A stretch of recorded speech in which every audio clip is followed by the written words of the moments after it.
They want I to change my identity.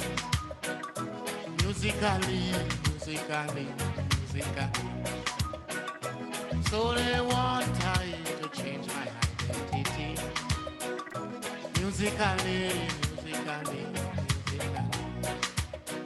Some music race, commercial race, political race. Some music race, commercial race, political race.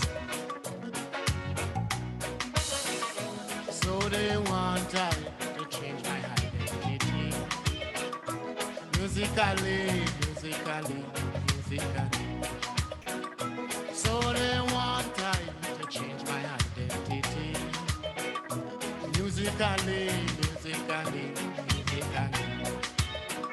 My identity, my identity. Your work must be done. Your work must be done. Your work must be done. Your work must be done. Work in the east, work in the west, work in the north, work in the south, work over there, we work over here, work everywhere, work over there, we work over here, we work everywhere. So they want I to change my identity. Musically, musically, musically. So they want I to change my identity. Musically, musically, musically. My identity, my identity. Who will stand up for the people? Musically, musically, musically. Who will stand up for the people? Musically, musically, musically.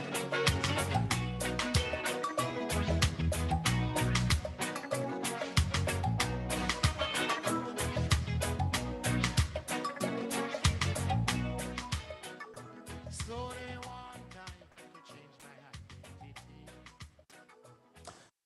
All right, let me say a special greetings, a special welcome, a special hello to all of you already locked on to the sport that you got this afternoon. Yes, today is the 18th day of June 2023. It's just about 5 minutes past the good old hour of 6 o'clock this evening, being Sunday evening, a very bright day in Dominica. Straight off the bat, let me say happy Father's Day to all fathers logged in at this time. It's always a pleasure to, have that day celebrated among us as fathers, not just in Dominica, not just in the region, but across the globe. So again, special good evening to all fathers listening and logged in at this time. This evening, ladies and gentlemen, we're going to have a very interesting two-segmented program right here on Civic Vibes. So please share the live as we're about to take flight in just a bit, as it were. Segment one on the conversation this afternoon, we're going to have a very candid conversation, if none other than the executive director of the NTRS in Dominica, that is Mr. Craig Nesty. He's already here, seated and ready to go. So in just a bit, you're going to hear from this erudite brother in Dominica. Second segment of this program this afternoon, we're going to hear from Brother Peter Carbon. You two will have a splendid conversation with us as well as to just why the need for a voter's ID card in Dominica, and just why that voter's ID card, it is much more important of a card than any other mentioned cards thus far. So these and more, your comments, your questions, you can call into the program. The numbers are 615, 615-9470. And also 245-2396. We are streaming this program live on Facebook and also on YouTube. And also remember to check out our podcast as well, just in case you miss today's program or any program that you want to catch up on. That podcast from Civic Vibes is right there as well. So without further ado, let me move across to the co-host of the program, Brother Alvin Thomas, and say us hi and hello. Good evening, Alvin. Good evening, Brother Lofty. Good evening. Good evening. How you doing, my brother? Doing pretty well. Doing pretty well. You're looking young and well, man. Huh? You're looking young and well. What you doing? Yeah, your audio is going in and out a bit, but I'm doing well. I'm doing well. Thank you. Doing well. Good to see you, man. Yeah. And Brother Craig. Let me see. Maybe at my end what's going on with my internet. I hope it don't go act up on me. But good afternoon to Brother Craig Nesty. How you doing, my brother? Good to see you. Fine. I'm doing fine, Mr. Thomas. Yes. Good afternoon to you too. Yeah, well, let me just join you, Lofty, in wishing all the fathers who are on with us this afternoon a happy Father's Day. It's a little special day for us, you know. Although we can't keep up in the steps or the shoes of the mothers, you know, the mothers usually get all those roses and all those, you know, whatever. But anyhow, we still appreciate whatever love that is given to us. So a happy Father's Day. And let me just say on behalf of Civic Vibes, anyone celebrating any special day today, anniversary's birthday, wishing you all the best. I saw something earlier on Facebook, Lofty, and I'm not sure if it's accurate, that Mère Blanc, that famous Mère Blanc, she's always in Carnival, icon, well-known. Understand that she passed, is that correct? Well, I don't know. I haven't seen that, and I cannot vouch for that as yet. On Facebook, and Gibson, a song was also extending condolences to the son. Okay. But yes, it's another great program. Good to have Brother Nesty here with us. That's going to tell us a little more about the NTRC, and of course to get into our electoral reform, a topic that we cannot not discuss. It doesn't matter how many times we meet, how many times we discuss it. It's an issue that has to stay in the front burner. So I'm looking forward to engaging our brother Peter Carbon, and of course to hear from our brother Nesty. So good afternoon. Good to have you guys. Yes, indeed. Alvin, let's hope that signal of yours, you know, gets rectified as we move along, because you're going in and out. But yes, we will try our very best with what we've got this afternoon. Let me now move across to a very special invited guest here in the name of our brother Craig Nesty, and say a special good afternoon to you. So how are you? I'm fine, Lofty. Good afternoon to you and to your listeners. Let me follow in your footsteps and wish everyone a happy Father's Day as well. Good afternoon to Mr. Thomas again. Your father as well, right, Craig? Yes, I am. Yeah, man. Well, I have a few running around. Happy day to us, man. Thank you. Indeed. But as we're on that note, celebrating Father's Day, I know for sure at least one father, one family at least, is not so in good spirits this afternoon. And as a family of Mr. Ian Dorival, we heard that his 2-year-old unfortunately drowned yesterday at his home in Mount Daniel. So, Brother Dorival, you and the family, friends, and loved ones at this time, you know, our sympathies, our condolences are extended to you. And also all the others in Dominica who lost lives, you know, their families are grieving at this time. This weekend, I really don't know, you know, what happened in Dominica. But Craig, for some reason, you know, this weekend was, am I correct if I would say Basil was lingering over our country this weekend? Well, it's been a very tragic weekend, and I want to join you in extending my deepest sympathies and condolences to Mr. Dorival and his family. It's truly a tragic situation. And I heard about the young man who passed away. I think it was near Syndicate as well. My sympathies, condolences go to their family as well. Losing a loved one, especially at this time, words cannot bring to bear the depth of tragedy that thing is bringing on all of us. I'm really, really sorry, especially for the families today who lost loved ones. It's terrible. Yes, man, indeed. Very, very tragic weekend thus far. We also have some persons on the live feed, so let me just take the opportunity now to shout out some persons who are there with us listening and watching the conversation here live. Marvella Defoe, Janice, Jean-Jacques, you're also there. Good evening. David Joseph, Brother Peter Carbon, who will be with us later. You guys are there. Oliver Esprit, sorry, good evening to you. June Bernard James, Jefferson Winston. I've been on the program a couple of times. Jefferson, good evening to you. We have Bryna Francis, Simeon George, Glenda Lavidou, Burton, Vernie Vash, yes, Caril Fontaine, Eliza Louis Gomes, Dorian Dorival, Phoebe Jones, Jasid Leroy James, Veronica Pascal, Carol Olivachi Bruni,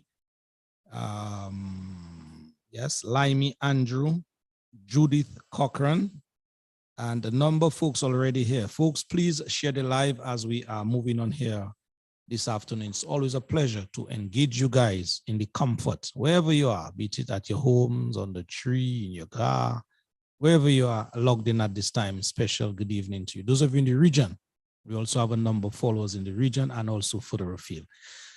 So yes, it is already 15:15. Let's get the conversation moving now with Brother Craig Nesty. First up, Brother Nesty, for persons who may be out there and, you know, maybe don't know who Brother Nesty is, just a brief introduction, sir. Yeah, well, I'm Craig Nesty. I'm the Executive Director of the National Telecoms Regulatory Commission, NTRC. It might be useful to just let you know a little about the framework. NTRC are a number of statutory bodies in 5 ECTEL states. We call them ECTEL states because these are the states that are governed by the Eastern Caribbean Telecoms Authority, and then Dominica, St. Lucia, St. Vincent, Grenada, and St. Kitts. Each one of these islands have an NTRC, and we all try to work in collaboration with ECTEL to harmonize the regulatory framework between those islands. So any investor who comes in to invest in telecommunications in any one of these islands will find a seamless, uniform structure within which they can operate. All right, so that NTRC organization is not just Dominica, but you're saying it is within our regional space. That's right. Yeah. So just how yeah. So it's actually formed by a treaty, the Treaty of Basse-Terre, where these 5 islands came together and they decided on the structure of this organization. Okay, good. In terms of your staff, we said already that you are the director there. In terms of staff, or how many persons you have working alongside with you? Yeah, we have about 10 people working alongside us at the NTRC. So we have an engineering team of about 4 people. Then we have an accountant, secretary, and office assistant. And we have a Universal Service Fund coordinator. The Universal Service Fund is a fund that all of the telecommunications operators in Dominica contribute 1% of their gross revenue towards that fund. And that fund is used to bring telecommunication services to the less affluent of us in Dominica and to provide opportunities for people who couldn't afford services to get on board with all of the telecommunication services that are being offered. Yeah, just repeat that line again for emphasis in terms of the 1% contribution paid to NTRC. Yeah, so every telecommunications provider in Dominica is mandated by to contribute 1% of their gross revenue towards the Universal Service Fund. Oh, okay, good. All right, thank you. So whilst we're on funding, it might be interesting for you to know how the NTRC is funded. Yes. So the telecom operators, they use what you call frequencies. So in order for them to transmit over the air, in order for them to provide mobile cellular services, in order for your radio program to work over the air, you all need a certain amount of spectrum. So these spectrum fees are collected by the NTRC. A portion of that goes to ECTEL, and a portion of that funds the NTRC in Dominica. When the NTRC prepares their budget to ECTEL, ECTEL basically prepares a corresponding allocation for the NTRC to run its operations. The other fees that are collected are license fees. So anybody who operates a telecommunications network, a radio network, or any other form of telecommunications service in Dominica requires a license. All license fees go to the government of Dominica. So there are 2 sets of fees. Frequency fees basically run the regulatory machinery, and license fees get paid to the government of Dominica. Okay, indeed. Yes. And in terms of location here, where you guys office is located? Where our office is in the Charles Pharmacy building on the 3rd floor, opposite where old Guyav used to be. Yeah. Okay. Okay. Oh, what is the role or roles that an organization like the NTRC plays in Dominica? Okay, so the NTRC is pretty much the regulatory authority for telecommunication services. Telecommunication services means anything that can be transmitted, right, or received. So we're talking about regulating radio stations, talking about regulating internet service providers, mobile service providers, fixed line operators, the submarine cable operators, people who bring submarine cable into Dominica to allow for transmissions in and out of Dominica. We're talking about satellite operators, like people who implement VSAT terminals, and even companies, innovative companies like Starlink, who are hoping to come into Dominica, would require us to get involved to authorize them to do so. If you're not sure, Starlink is Elon Musk's global satellite internet service. And what it would mean is like the areas in Dominica, because of our terrain and the remoteness of our island, the areas in Dominica that just being able to look up at the sky and have internet beamed to you from the sky is the most economical and the most cost-effective means of obtaining internet service. So we're really looking forward to the day when we can license an innovative operator like Starlink to operate within this framework. Yeah, what was the name, Craig? I didn't catch it. Star what? That's the name. The name, yes. What's the name? Starlink. Starlink. And it's Starlink. Oh, Starlink. Okay. Yes. And it would also lend significantly to our ability to respond to natural disasters, because there's no need for telephone wires, there's no need for the poles. Once you have 110 volts, you can power that back up and you're connected to the internet right off the bat. So in terms of being the first climate resilient country in the world, that is a big tool in that toolkit to getting us to that stage. Yes, indeed. And that Starlink company you said is associated with Mr. Elon Musk. Yes, exactly. Tech yes, giant. exactly one of these companies. Yes. Okay. Yes. Yeah, and the point you made just before Alvin comes in, the point you made there about, in terms of natural disasters and the telecommunication industry, holding up with that idea, with that business coming into Dominica, I can only see good happening, not just for the company, but for the beneficiaries, which is Dominicans as well. Right. Yeah, because trust me, when we are going through this natural disasters phenomenon, then all our utility companies, they're under pressure, and for sure the telecommunication sector is one that is so critical, so key to getting, transmitting, and also broadcasting information out there, just so that the world can know what is happening to us in real time. Then I think that company would be very, very instrumental. Well, I mean, after Hurricane like that. Yeah, after Hurricane Maria, the whole country was dark for 2 days. There was no telecommunications happening in and out of Dominica for a couple of days. So being able to get back up and functional in the quickest possible time with broadband internet connectivity would be vital, right, in terms of transmitting images and so forth. And I say the telecommunication service was down completely, but we also have the amateur radio organizations like Darcy and Wara. They operated throughout the storm, right after the storm. The robustness and the effectiveness of amateur radio cannot go unnoticed. And they're an old technology, but they're robust and resilient technology. And we also license these operators, and we've gone a long way to ensure the rebirth of amateur radio operators in Dominica, because with the amateur radio system, I mean, it takes very little to get online. It gets to transmit and receive information, and you can transmit information for many, many miles up to the United States, Europe, and so forth. So it's It's also a critical piece of the resilient infrastructure in Dominica, especially for natural disasters. Yes, true. And just to complement what you're saying there, the name doesn't come to mind now, but there was a brother that his name is well known when Hurricane David struck us. And he basically had this ham radio and was the only one could communicate in and out of Dominica. I don't know if you guys remember his name at this time. Mr. White.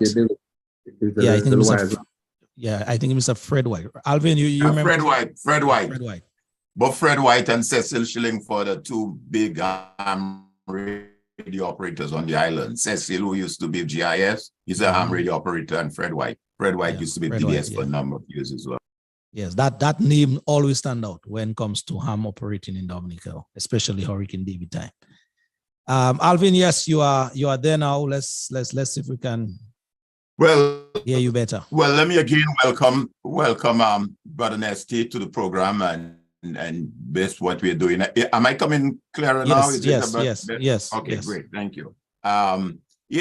Let me welcome Brother Nesty. That's the role of Civic Vibes. Again, just to reiterate that we are there to deal with all issues as it relates to civil society, politics,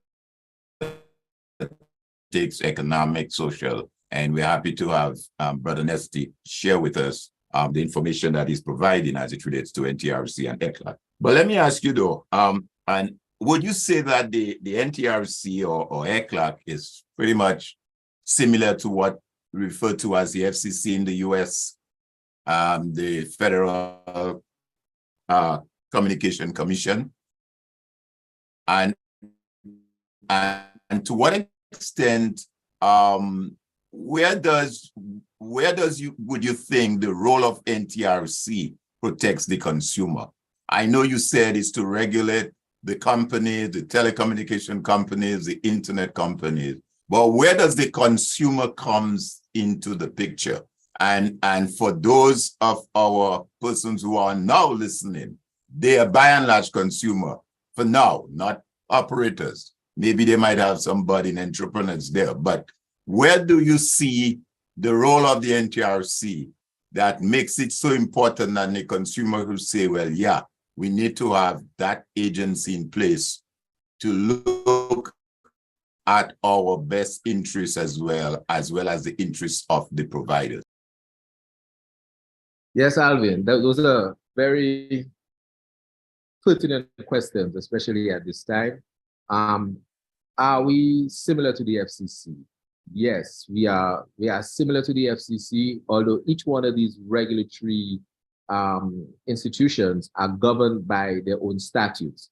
So NTRC is a creature of statutes, and we have to be governed by the laws that are in place in Dominica. So I can tell you that in Dominica, the act that governs the NTRC is the Telecommunications Act of 2000. And when that act was passed to liberalize the market. That means to bring in competition and to ensure that consumers had choice. And hopefully with increased competition, we have prices being driven downwards. This forces driving the prices downwards for competition. So consumers would invariably get a better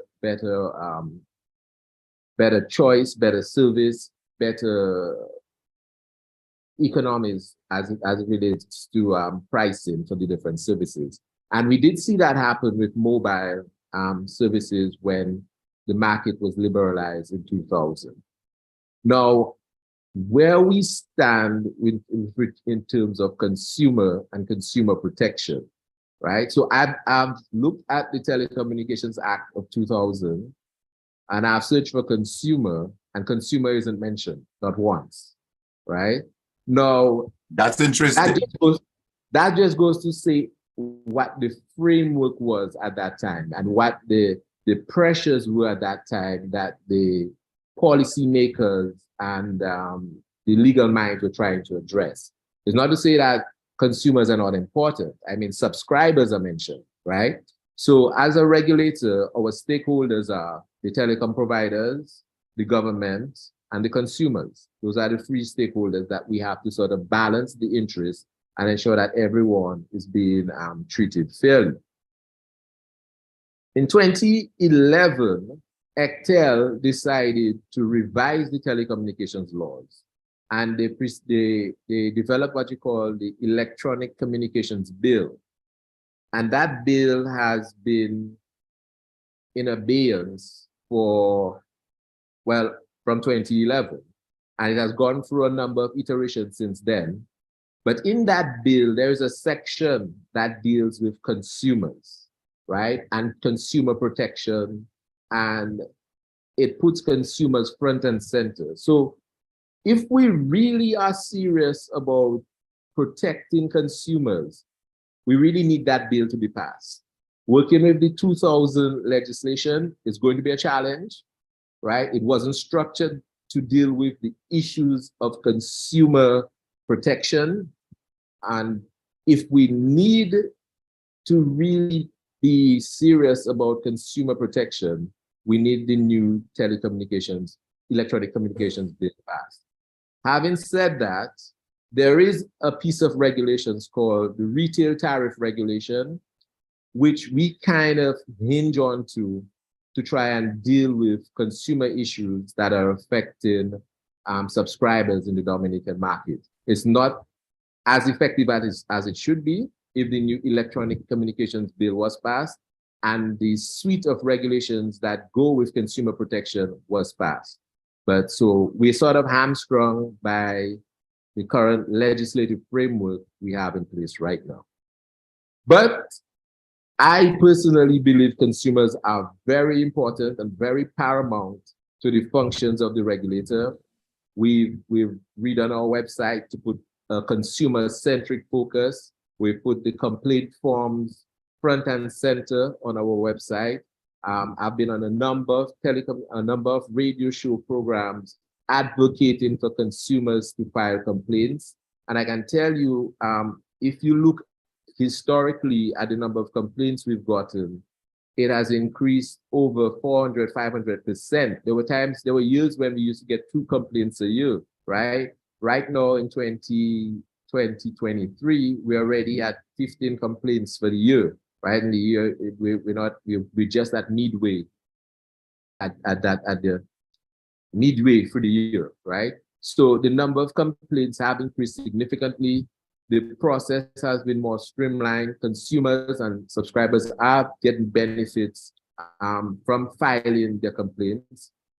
I've always advocated that calling the radio stations and posting grievances on Facebook are not really mechanisms for resolution. They're really there to raise awareness. I have a big problem, it's a big problem, and here it is. But it doesn't really lend towards solving the problem or you being compensated by a provider. The only way that gets done is if you file a formal complaint. And I must compliment and commend the Dominican market. They've taken heed to that, and the number of complaints have increased, and the providers are very cognizant of that, and they've done a lot of good work in trying to resolve some of these complaints to the satisfaction of consumers. Well, thanks for that. Those comments, Craig. That clearly throws a good light, shines a good light in terms of where we are. And that is why, again, on Civic Vibes, we always try to advocate to the people in terms, and when I say people, I'm referring here as well to consumers, that they have a role to play in civil society in a number of ways. Because like you said, since 2011, you have a bill that has not been presented to Parliament to become legislation.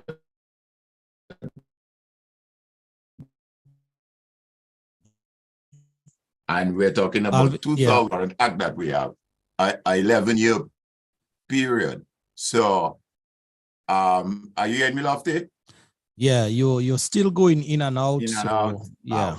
Okay. Yeah. Okay. I'll try my best to rectify it. But let me just end by saying though that based on what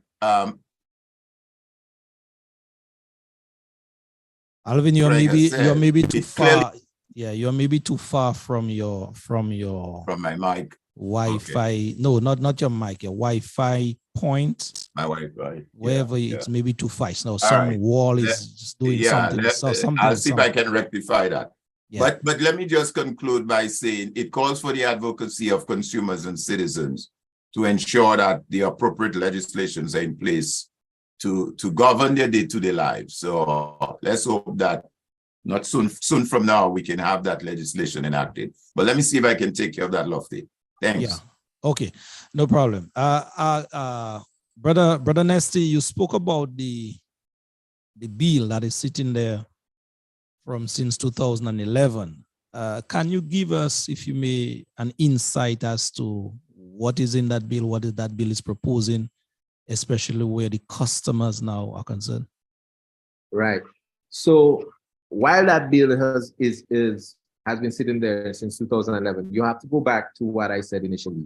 Mm-hmm. The 5 island states are supposed to be working in harmony, right? So this bill should be promulgated in all 5 island states, right? And so far, it has only been promulgated in St. Kitts. Okay. So Dominica is not the only delinquent nation with regards to that bill. There are other islands who are just as bad. In fact, the former telecoms minister of St. Lucia, he said that bill has the longest gestation period he's ever seen in any type of bill. And what exactly is the problem with that bill? Well, you would really have to ask the policymakers, right? Because from my view, that bill brings a lot of relief and a lot of redress to the consumers. The framework is changed now. Instead of breaking a monopoly and liberalizing the market, it now deals with more mature considerations of the market, like anti-competitive issues. So right now, we have a lot of situations in the market where if you're a big operator, it makes it very, very difficult for a small indigenously homegrown telecoms operator in Dominica to survive in that space. So small entrepreneurs in Dominica have it very, very difficult to enter the telecommunication space. Hopefully, if that bill is passed, it will try and create a more equitable playing ground for these small operators to exist. So the tenets of that bill that I think we should all be advocating for is that it focuses on consumer protection. There is a whole section on consumer protection, and competition is front and center in that bill. So anti-competitive practices are now dealt with more severely and more vigorously, and it ensures a much better playing field for small operators trying to participate in that space. Yeah. That bill, based on what you're saying, Brother Ness, is so important, especially to the last end users, I call them, that is the consumers. And it's persons like you who have that kind of information at your fingertips and know these bills are sort of, they're in limbo where the policymakers are concerned. I think that more of that kind of information needs to be out there so that the people now who will be most beneficial will sort of, can sort of push or be more vociferous, as it were, so that the policymakers could hear their cry. Because based on what you're saying, I get the impression that the consumers would be made to benefit in very meaningful ways if that bill would be operational. Right. So let me give you an example. For example, recently a telecommunications provider raised their prices, right? And consumers were significantly impacted. They created a big hue and cry over it. We received a number of complaints because of that price increase, right? But based on the current telecommunications legislation, a provider who's operating in a competitive market, meaning that there's more than one of them providing the service, all they need to do is inform the NTRC, I think is 20 days before they do their price change, and inform the consumer 30 days before they do their price change, and they're free to do a price change, right? There are situations where There are line items in the existing legislation that speaks about fair pricing. So the prices need to be fair. But how do you determine a price is fair, right? There really isn't a structured methodology to determine the prices are currently fair, let alone that the providers should be able to increase their prices. We've been going under the recommendations of the ITU that speaks to the prices should be about 2% of GNI, so 2% of the gross national income. That would mean that your internet service should be about $50 easy, right? Well, there's no basic package you can get in the market for internet service for $50.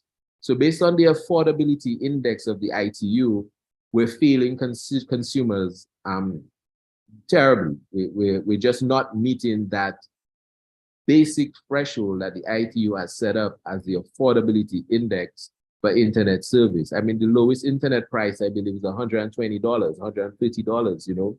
So it's difficult for our subscribers to have service at an affordable rate. And I think determining what is a fair price for internet should be the first step. I mean, an assessment, a full market assessment of the cost structures associated with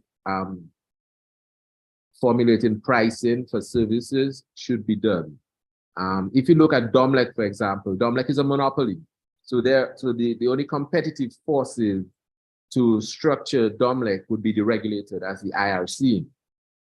But the IRC has done a tariff review, and I think they're currently doing another tariff review to determine whether the pricing for electricity services are at a certain level that is fair to the consumer. I'm advocating that the telecom sector needs something just like that.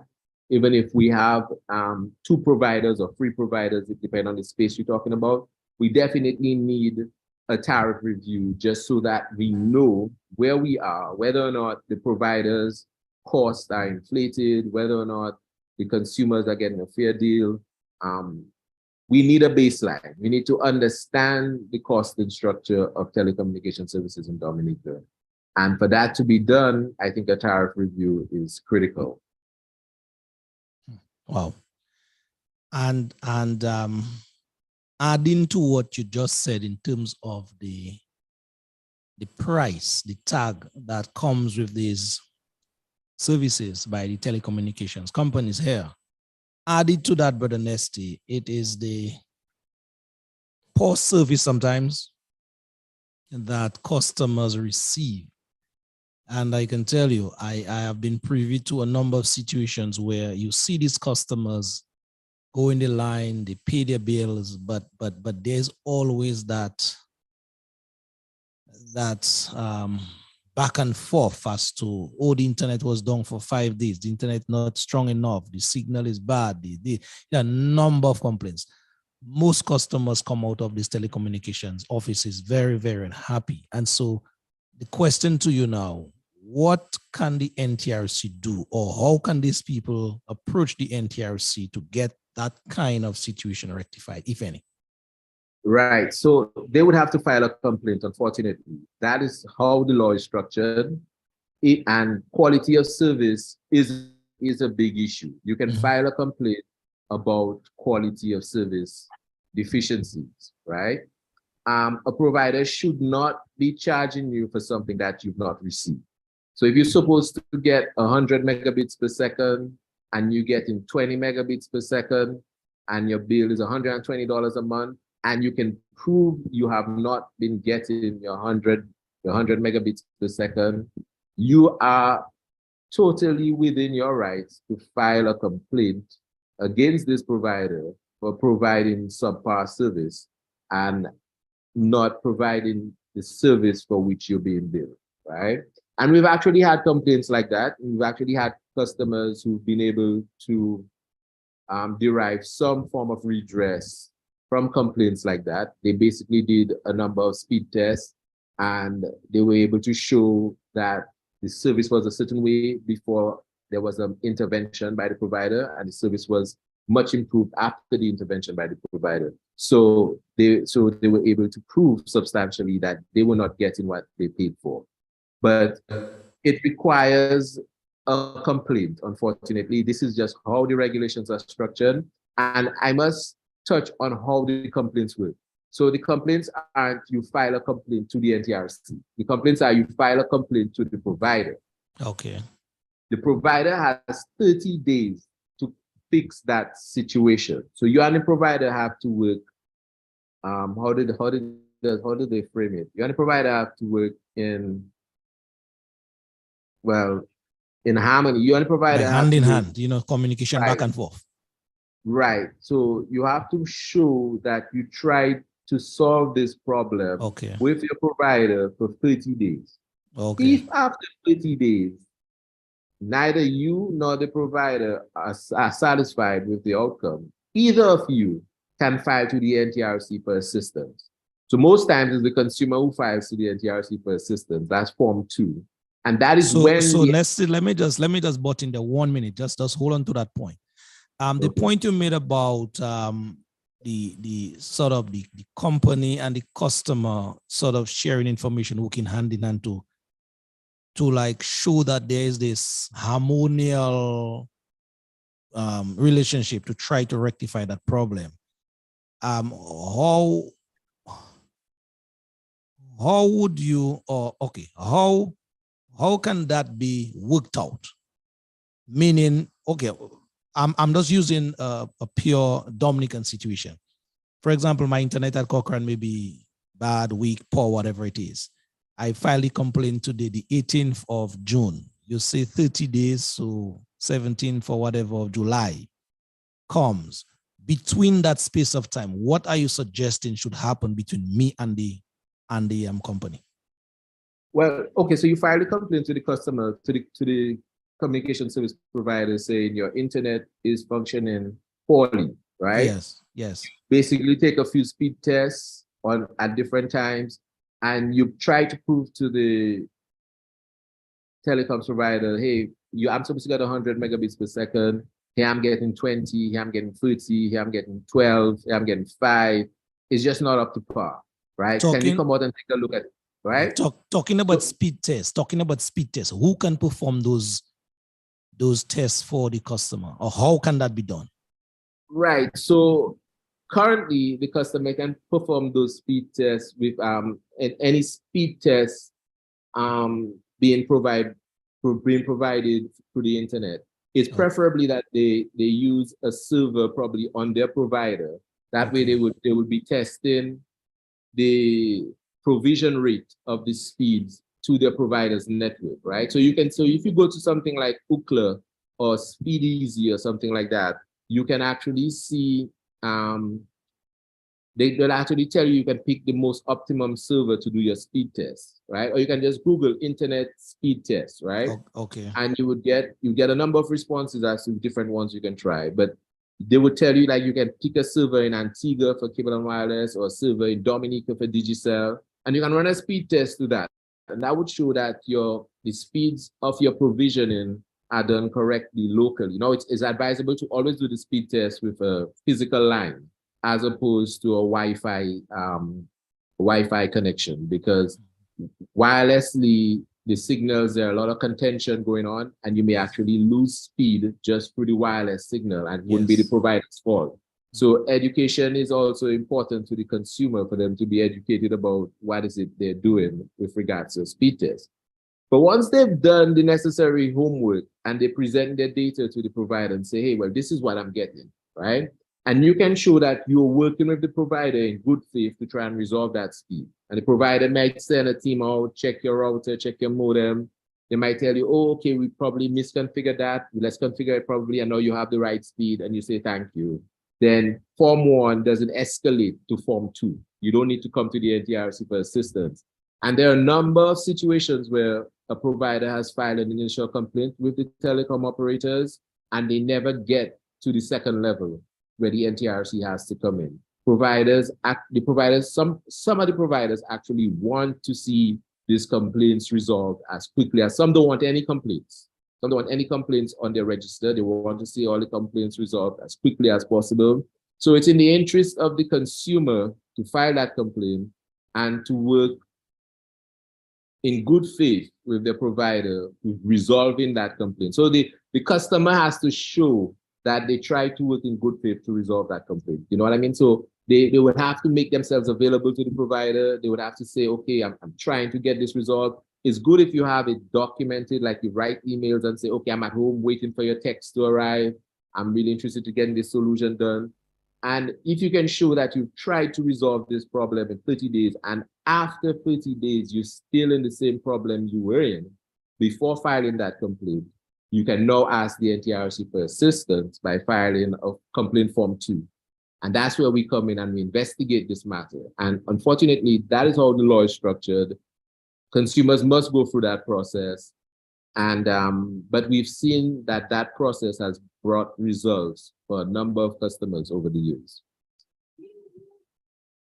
Okay, so thank you for that information thus far. So let us say I'm just being I'm playing devil's advocate here.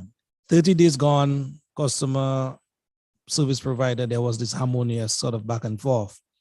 30 days come and gone, form 2 is filled out. You guys start your investigation to try to rectify that problem. How now would you guys at the NTRC help in the process of rectifying that issue? What are the steps?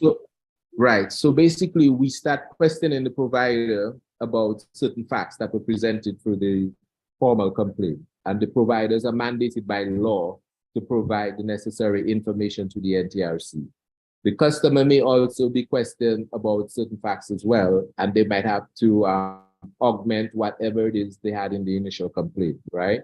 Based on all the information we receive, prior to questioning, we also inform ECTEL that there is a complaint, because the way the organizational structure is set up, ECTEL is sort of like the advisory body. So at ECTEL, you have a cadre of legal luminaries that NTRC can pull from. You have another engineering team that the NTRC can pull on. You have an economics team that the NTRC can pull on. So you have all of these disciplines available to the NTRCs at ECTEL that the NTRC can leverage to provide good judgment on certain issues. So ECTEL gets involved, we get all the information, and ECTEL will then advise what is the best alternative dispute resolution mechanism we should implement to solve this. So we might say, okay, this situation is one that warrants mediation. So we tell both parties that they are invited to attend this mediation. We appoint a mediator, and the mediator would make a decision. Both parties then agree to the decision, and that's that, right? And that has happened a few times at the NTRC.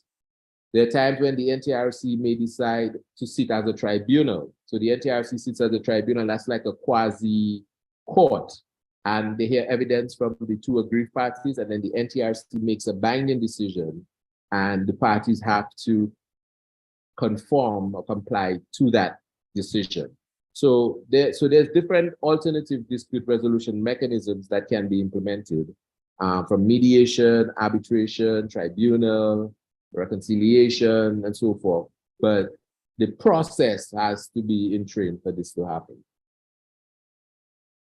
Yes, indeed. Someone is writing here, Brother Nesty, about reimbursement in the time that the customer has not been getting the Why service. you open the door? Alvin, your mic is on, Alvin. I'm sorry. Yeah. My grandson. Okay. Right.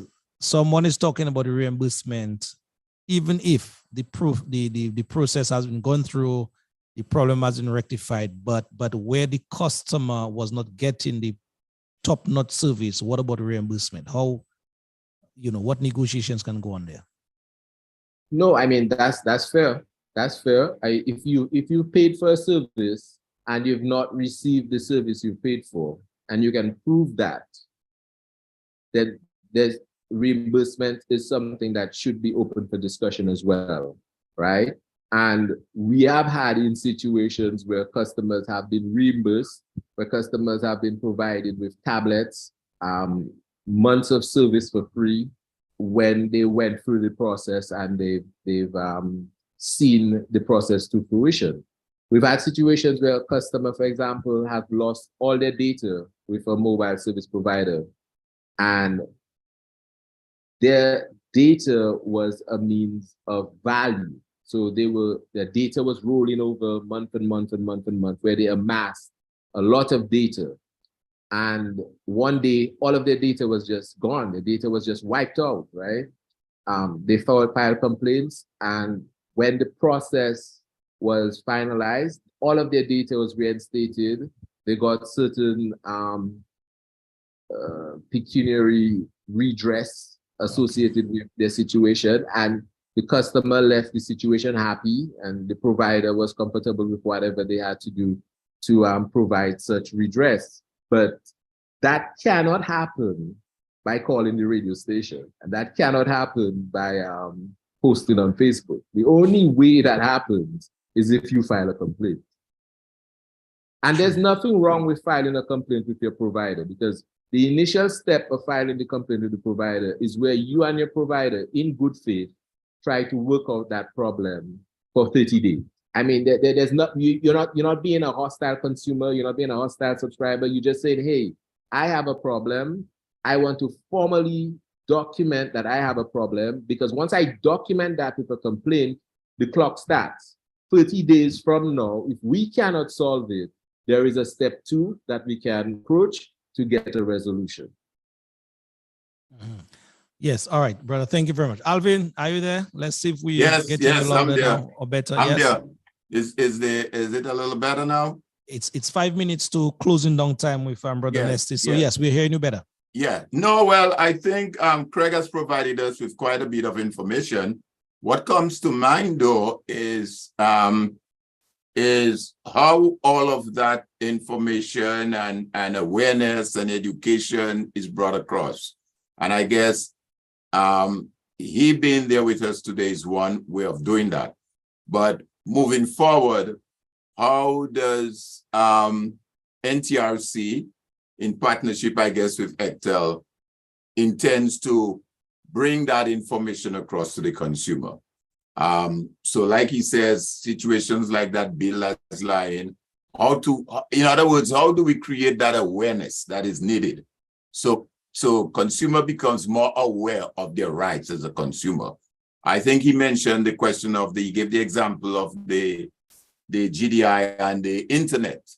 And I mean, in this age of today, you will agree that internet service is a basic need for anyone around Dominica. It should be considered a luxury. And if based on what he described, the amount that is being charged and the amount that is actually the cost of internet service, it means some folks are going to be left out. So how does he see moving forward, NTRC and Ectel, embark upon that program that would create that awareness and provide the information for consumers? Yes, indeed. We have someone on the line. Let me see if we can engage that caller. Caller, good evening. You're on the Civic Webs program. We're talking NTRC and rights and responsibilities. Go on. Yes, and Brother Alvin, and it's me again, Leroy, Bob. Lofty, I heard the gentleman made a very good point in that he was saying that the laws of 2000 was a way to bring more competition in the market. And the more competition we have is the better for consumers, which I agree 100%. But knowing the size of our country, Dominica is a small country and our population is not that big. Has we seen any growth in towards that competition? I know we maybe have mapping and not mapping, but flow and digital.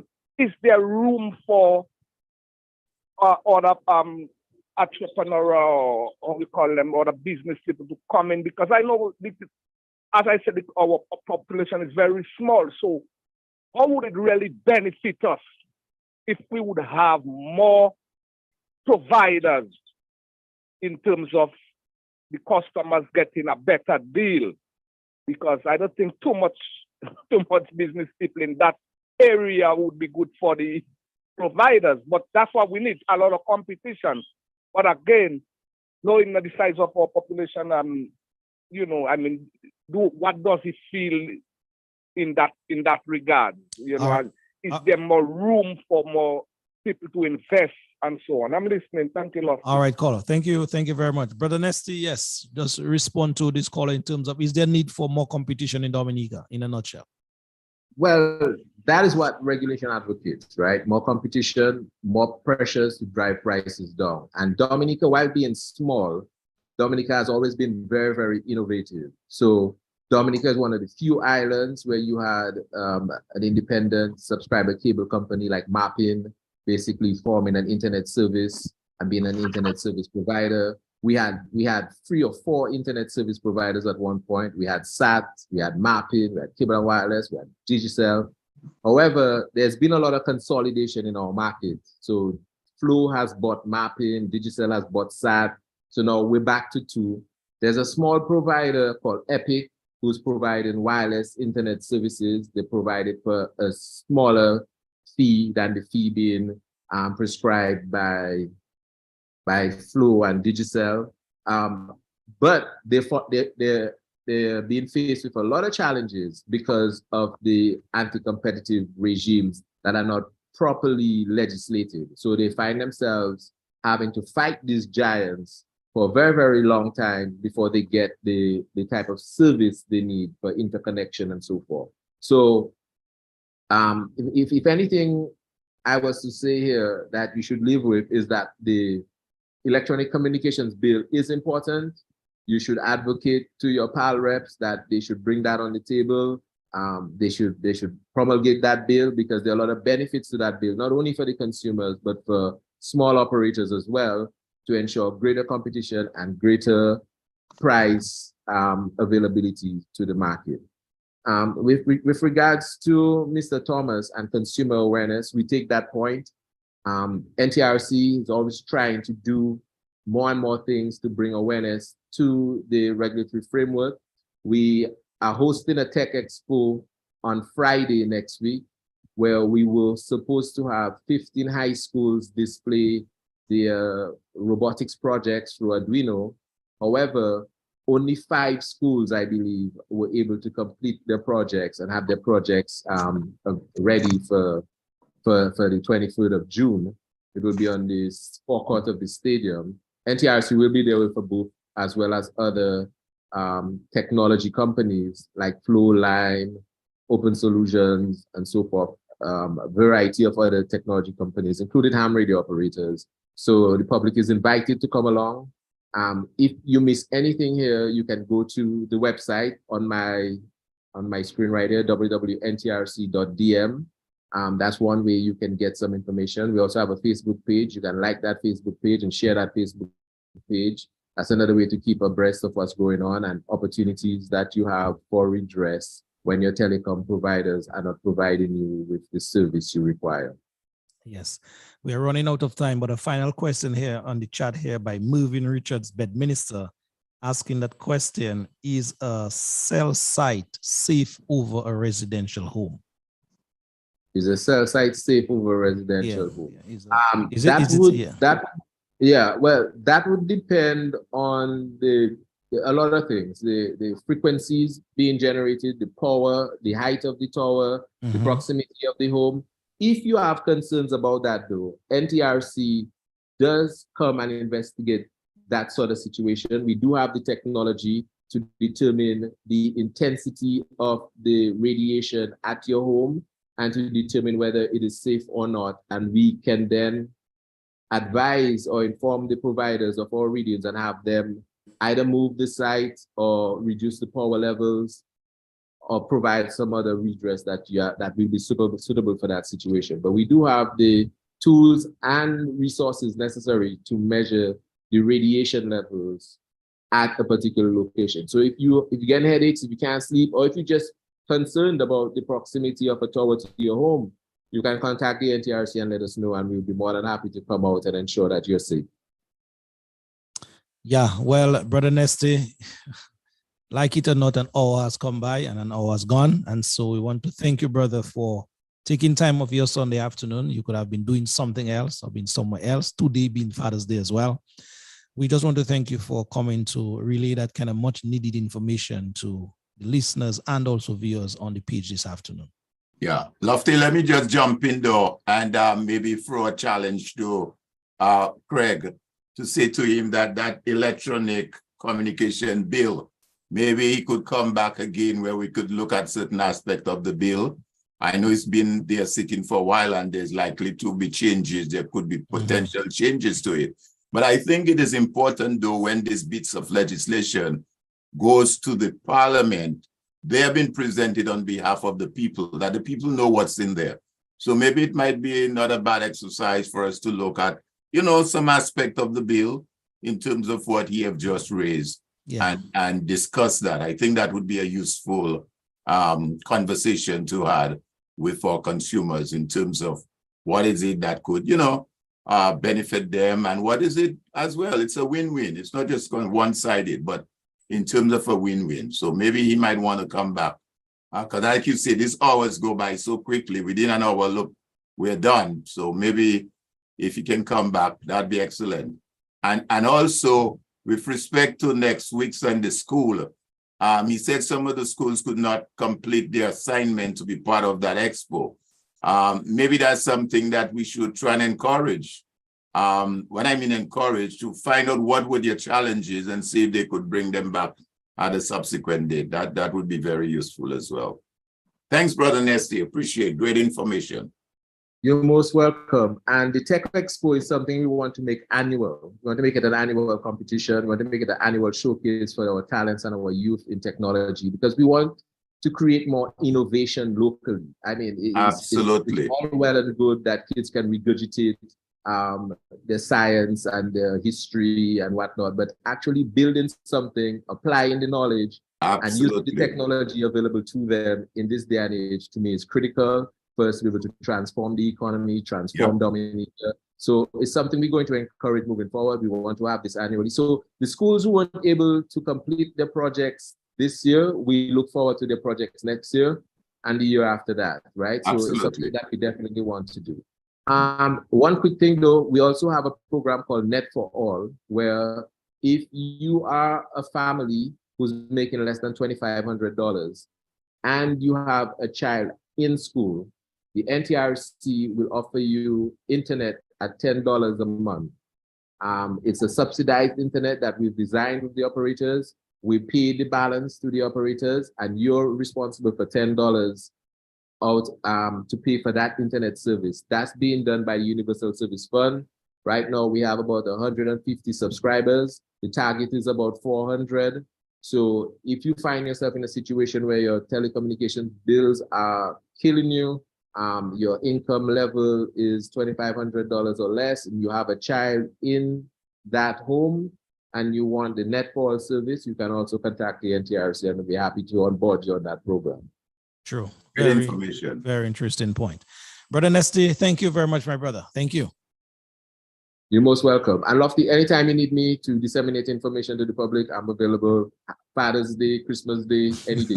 Any day. We'll call on you. We'll definitely be calling on you. We love that. Thank you. Right. Thank you, brother. Thank you. You're most welcome. All right. Okay. Thank you. Bye.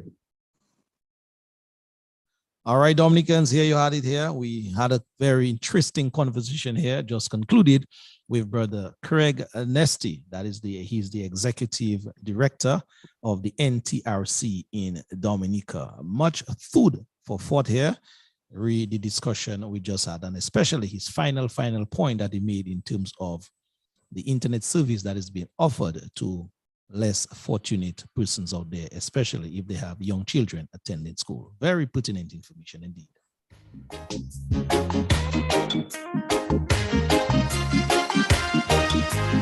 So again, we want to thank Brother Nest indeed and his team at the NTRC for providing such useful information.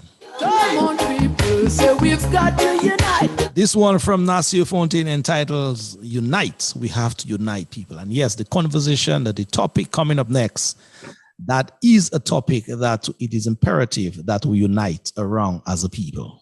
We've got to unite. Come own people say we've got to unite. Brother and sister say we've got to unite. Why can't we unite? Lord, I wanna know now. Why, oh, why, oh, why, oh, why, oh, can't we unite? Lord, why can't we unite? Why, oh, why, oh, why, oh, why, oh, can't we unite? Lord, united we stand, so divided we fall.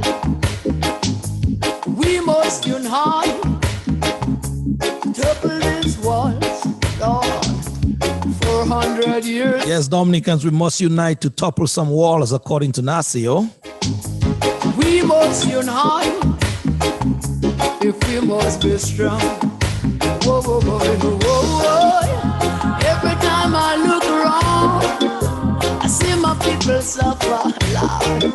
Every time Standing by his brother Peter Carbon.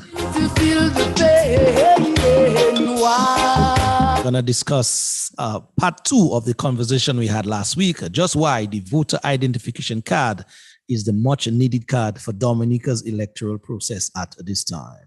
Why can't we unite? Black and white. Why, oh, why, oh, why, oh, why, oh, can't we unite? Oh. All right, Dominica, let's get back to the live panel here indeed. Thank you, Dominicans, for staying the course with us. It's already 10 minutes past the good old hour of 7 o'clock. Those of you in the region or further afield, pleasant good evening to you as well. Without further ado, let us say a big hi and hello and welcome to Brother Peter Carbon, former Minister of Agriculture from the years 1995 to 2000. Brother Carbon, good evening, sir. Good evening, Lofty, and good evening to Mr. Thomas. Happy Father's Day to both of you. I had a really good day today, and so far, and continue to enjoy it, especially being able to speak to all the fathers in Dominica. And I willing to extend Happy Father's Day to all fathers of Dominica, both at home and abroad. All right, indeed. Thank you very much, Carbon. Thank you very much indeed. I know Alvin wants to say a hi and hello to you as well. Yes, let me just say good afternoon to my friend Peter. Good to see you, my brother. Happy Father's Day to you. Thank you. It's always a pleasure. And it's great that you could join us today on Civic Vibes and to be a part of the conversation in what we're about to discuss. So welcome on board. Good to see you, my friend. Thanks. All right, indeed. Well, people, Brother Peter Carbon is no stranger to us in Dominica. He has worked and continued to work for on behalf of the people of Dominica. He's always tuned into the Civic Vibes program. His name always pops up on our live feed and he's always commenting. He's always have something to say about whatever program we are having each and every Sunday. Last week was no different. He too was there last week.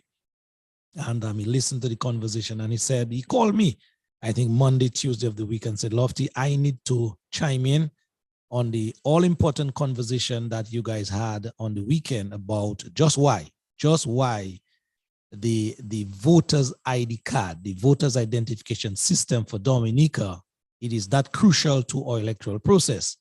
And he basically confirmed to me that he's going to take this conversation from a very grassroots level so that the ordinary Joe Blow, the ordinary man and woman out there could really understand just why, apart from all the other cards that have been mentioned out there, the voter ID card is the most important one for Dominica at this time. Brother Carbon, good evening to you again, sir, and welcome. Where do you want to start off this conversation this evening, sir? Well, Lofty, I want to start by first trying to give a little summary of our political system, because sometimes we confuse our political system with other systems. Some people vote for a president, which every citizen have to vote for, like in the United States. And because of the proximity and the connection we have in the United States, some people want to turn in Dominica into a presidential system.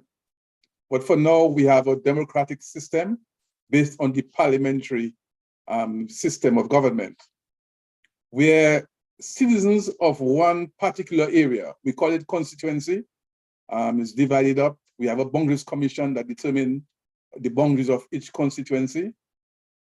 Come together and agree on someone who will represent them in our parliament. And that is what we vote for. We don't vote for anything else, but vote to select that one person within the constituency that is going to stand to represent the people of that area. When I say represent, what it means is that they're going to contribute, present a legislative framework that will govern our life. Our system also provides that the party system, and a particular party with the most parliamentary representative are allowed to form the government. And they operate, they administer the country. They collect taxes and spend on behalf of the people of Dominica. But what I like to say, that initial vote is ready to select one person. And that person's responsibility is to that constituency. Now, that vote is the only instrument, the only thing the people have to maintain their power. If they have no control over that vote, then they have no power. And as you can see in Dominica over the years, that importance of that vote is being taken away from the people.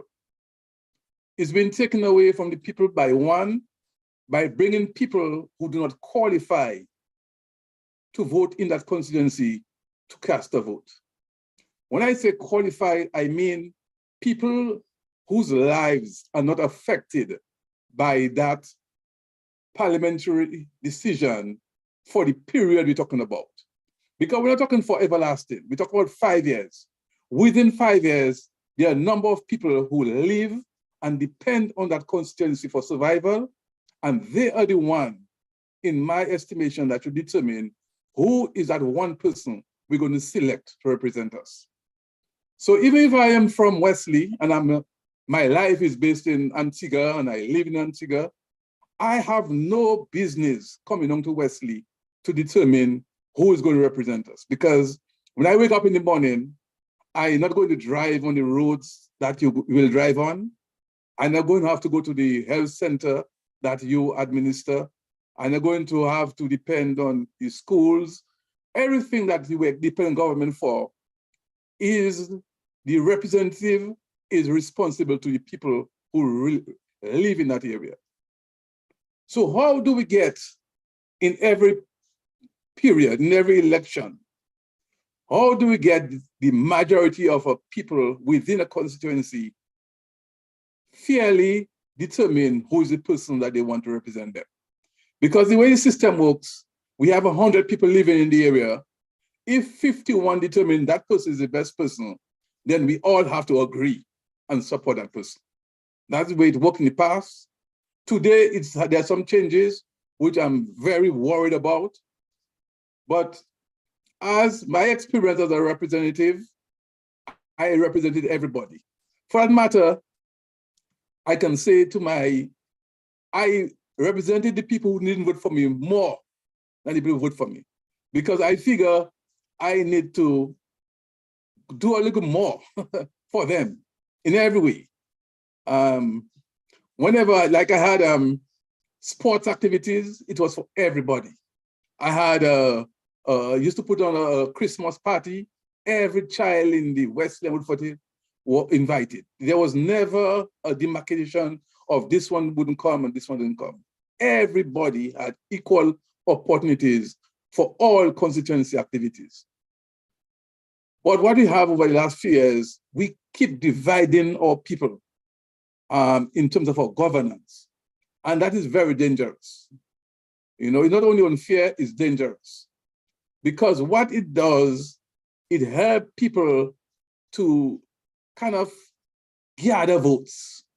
Rather than represent the people, their aim is gathering votes. And when you do that, you divide the people, and in the end, you're going to have some kind of disturbance. Some kind of people are going to feel aggrieved, and you're going to have some kind of, and many countries went into civil war because of that division. So it's critical that elected representatives realize that their responsibility is for all the people living in their constituency. I say this because sometimes we have seen over the years that people say, oh, I'm not voting for a representative, no, I'm voting for the prime minister. The prime minister is just 1 in 21 going up for election. You know, there is no national selection for prime minister. And I'm afraid that we're trying to put too much emphasis on leadership, on one person in Dominica, and I think it's not going to work well for us. We have had strong leaders, but they had the discipline to recognize that they were not Superman, and they had to depend on other people, other ministers, other technicians, other people to contribute towards the development. Now, the vote. I experienced two things: bribery. When bribery is like, let me give an example. If you would meet a partner, a male, meet a female partner, and you offer them some kind of reward, that is what the vote, the bribery is, to be able to get together with them. The person must be able to sit back, think of what they require for their constituency, and determine which person is better able to deliver. I had the experience of somebody coming to me and saying, look, the other side offered me $300 for their vote. If you give me 400, I give you all the votes in my house.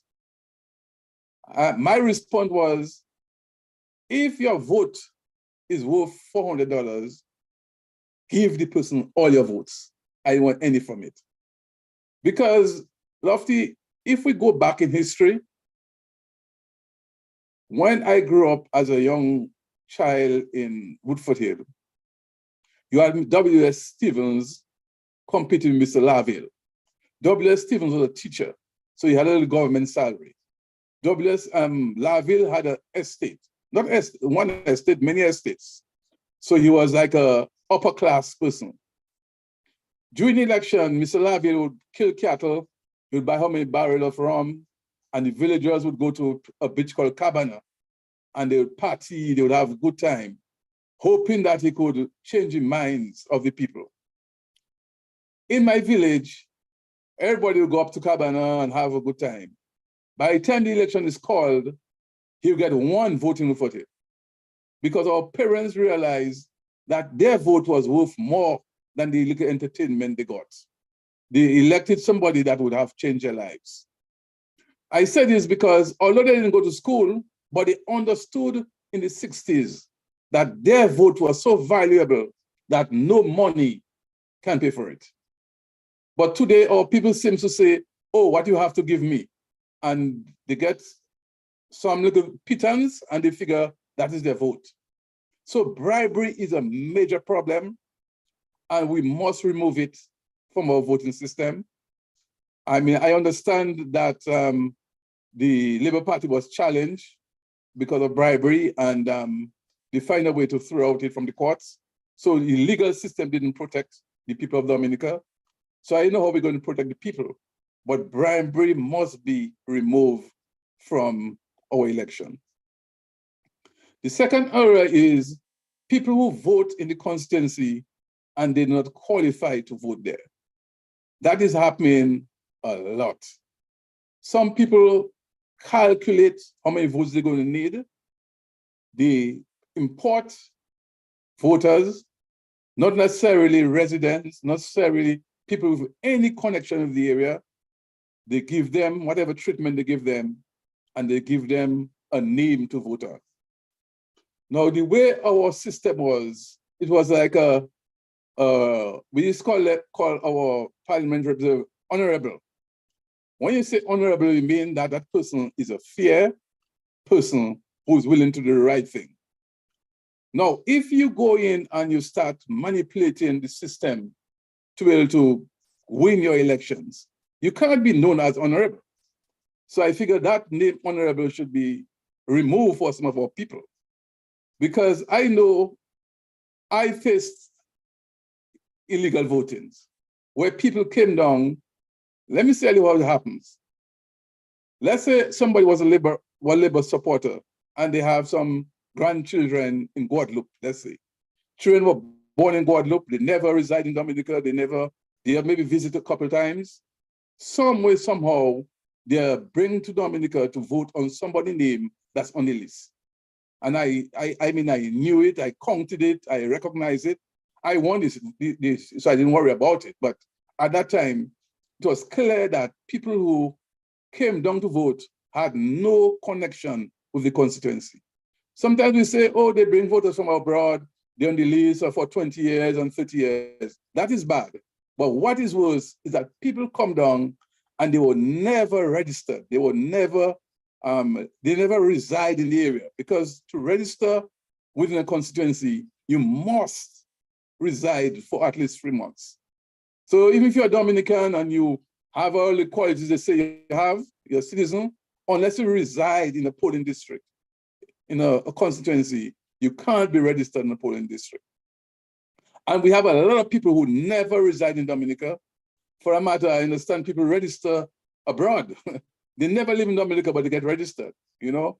So there's a lot of things that happen that make our vote insignificant, really, because the power of the people is the vote. And the instrument that regulates a constituent, parliament, a politician is the vote. If I know I can stay in office without having to win the people's vote, I can do whatever I feel like. I don't have to serve them. I can serve myself. I can walk away from them. At the end of the day, I know I can manipulate the system and remain in power. That is what happened to us in Dominica. So there's discussion now about voter ID cards, national ID cards, or no cards.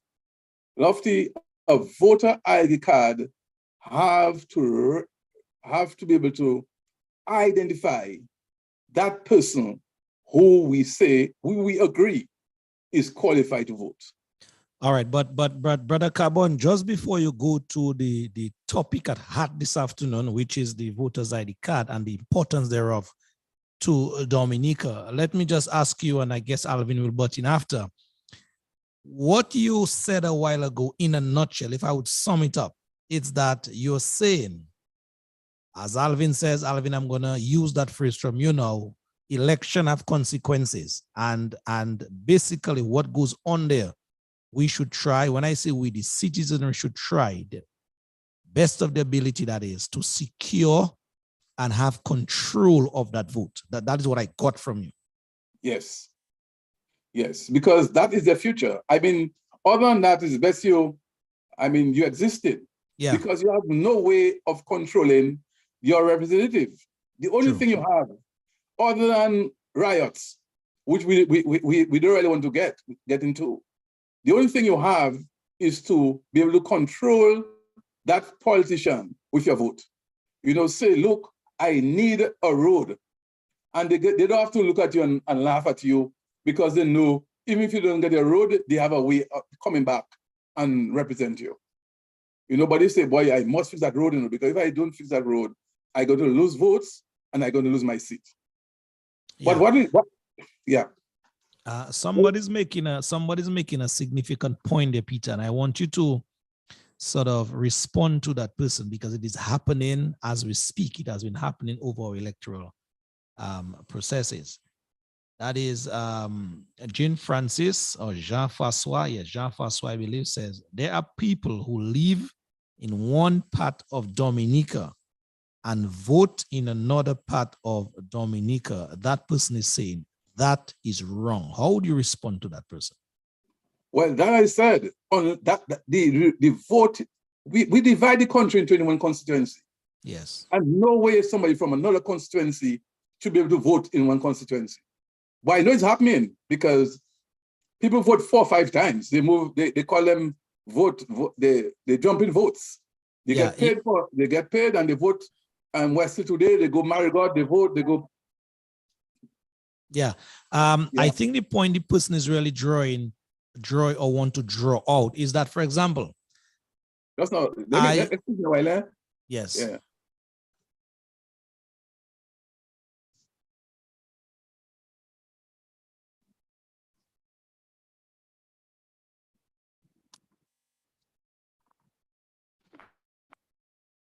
All right, Alvin, we are there having this discussion with our brother Carbon. So far, so good. Yes. Why should we wait for him? Yeah, we seem to have lost him. Yeah, we seem to have lost him. I'm sure he'll get back. But yeah, he's there still, but he's just rectifying something. But Lofty, just to say very quickly. Okay, he's back. Go ahead, Peter. Yeah, Peter, the point that, are you hearing me? Yes. Okay, the point that I guess that person is trying to flush out from you is that, take for example, someone lives in Marigot, got registered in Marigot, but they are not resided in the Kalinago territory, for example. So every time election comes around, they may have got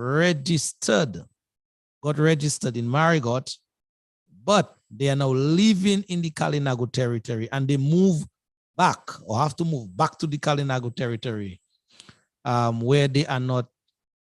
They have to move back to Marigot, sorry, where they are not residing, which is one of the qualifying criteria to cast that ballot. What would you have to say about that? Well, what I can say here, if that happened in the United States, you will go to jail. Because every year, everywhere you move residents, you must inform the voter registering people so they can change your address. Because one of the things you have to certify when you go to vote, you must certify your address.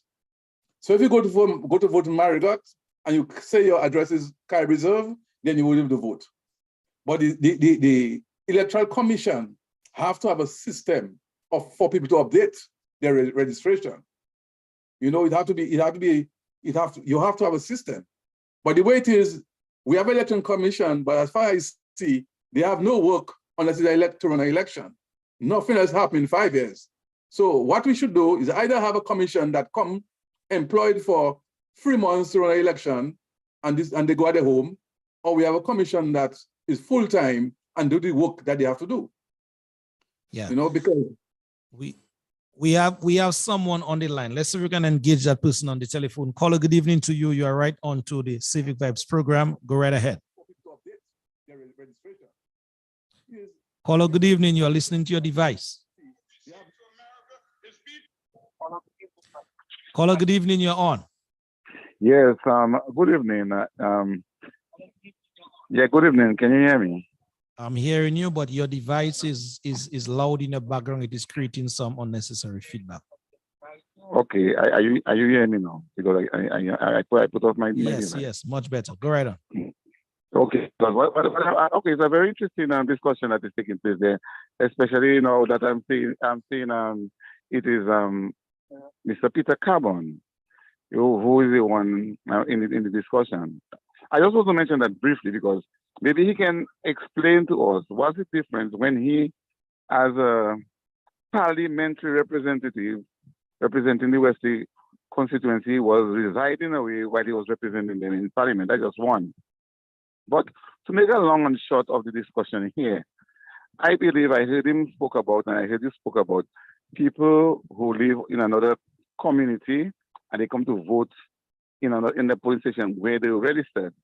I know the law provides for that because if you're registered, you've been registered until your name is off the list, or if in another constituency, if you qualify to transfer your vote, up until the time that you haven't done that, you'll still be entitled to vote where you originally registered.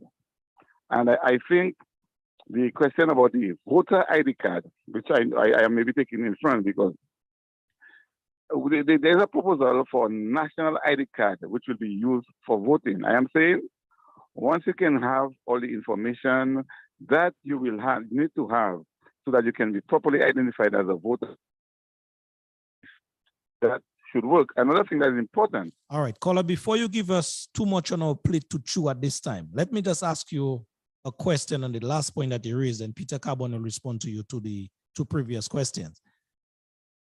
Can you, caller, give us clear description of the difference or similarity between a national ID card that has been proposed now and a voter's ID card? Well, a voter's ID card is a card that is used for voting. A national ID card is a card that can be issued by the Electoral Commission with other information apart from your voting information that can be used as a national ID card, and it can also be used for voting. It will have all the fingerprint, photo, and all the information about your registration, your district, your number, your age, and everything that you'll need to be identified for voting in it. And you can also use it for identification in general. So that. Okay, so having said that, having established that, one more question to you before I move across to Carbon so you could answer your questions. You said that the voter's ID card is primarily used for voting. Why are you suggesting that the national ID card now be used for voting as well? And when someone like you know or ought to know that the national ID card can be given to all and sundry in terms of nationals of the country, some of whom may not meet the criteria of 1, over 18, 2, being a bona fide Dominican. Let's get that out, and then we can move back to Brother Carbon. Okay, the national ID card will show based on the information in it whether or not you are qualified to vote. So that card, if you do not have the information that qualifies you to vote in it, you will not be able to vote even if you have a national ID card. All right, caller. Thank you very much indeed. Thank you for your points. Thank you for your time. Thank you for listening. Brother Carbon, back to you, sir. Well, I mean, I don't want to answer this guy because these guys are these are the people that really keeping back our country because of a negative talk. When you're elected as a parliamentary representative, your job is to represent your constituency in the parliament. That's your job. If you get to take a job in the government as a minister, then you're a full-time employee and you have to give your full 8 hours a day, 5 hours a week job to the people. Okay? Let me say that. But in terms of what the caller saying don't make any sense. He made an allegation of you not living in Wesley. Well, I said, Bob, yeah, when you elected parliament, your job is to go to parliament. That's the job you have, is to go to parliament. That they give you legal allowance just to go to parliament. You don't have a full-time job. You can do anything you want with your time. You just go to parliament and represent the people. That's the job. You understand? Okay. They want to make you believe now that a parliament representative must replace your father or your godfather. The parliamentary representative job is to make sure they create the environment for you to make a better life for yourself. Make sure when you're sick, you have good health care. Make sure you have good schools for your kids. Make sure you have an opportunity to make a livelihood, to make money. That's what the job of government. Not to pay for your funeral, not to pay for your school books, and whatever they figure they want to do for you as a father. All that is bribery. That falls under bribery. But let me say, I don't know if you want to go into the voter ID card and national ID card. Yes, just hold the thought on the voter's ID card. We have a number of calls coming in. Let's just try to consume some of the calls and then we'll go into the discussion, the meat of the discussion. Caller, yes, good evening. Caller, yes, good evening, you're on. Hi, good evening. Hi. I listened to this caller just moments ago trying to make a claim where you can use voters ID and national ID card interchangeably. You cannot have two forms of national ID cards. Either you have one national ID card or you don't. You cannot want to use the same national ID card. Anybody who is born in Dominica will be entitled to a national ID card. However, unless you meet the qualification requirements, you are not entitled to a voter's ID. So to say that we're going to use the same national ID as a voter's ID, it is just being disingenuous, it's just being blind, it's just being political and partisan. So we must have two different cards. One for voter's ID, which says that you're qualified to vote there in that constituency, and the national ID, which is any Dominican, once you're born in Dominica, you're entitled to it. And that is the situation. It cannot be interchangeably a voter's ID and a national ID. Okay, all right. Thank you very much, caller. Thank you indeed. Let's take that other caller here. Caller, good evening to you. You're on. Lofty, it's me. Listen to this, Lofty. What this last caller just said, he as a lawman should know that is not garbage. I can't say that on your program. I'm sorry, I apologize. But that is nonsense, Lofty. I'll just make it easy. Simple terms, nonsense. And I'll tell you why. A national ID card has to do with nationality.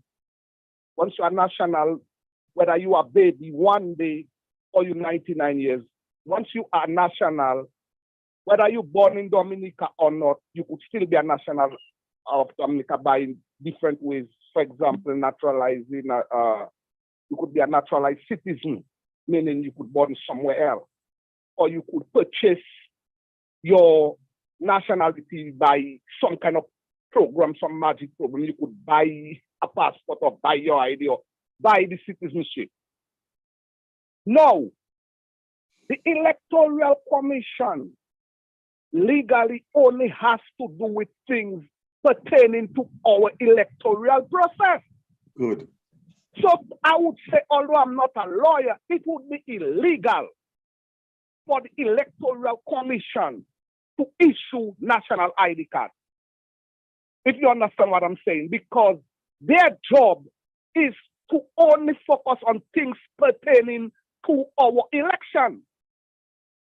So what he's saying that this guy just trying to spin the impossible and make it possible, or what is not true to make it true. He knows.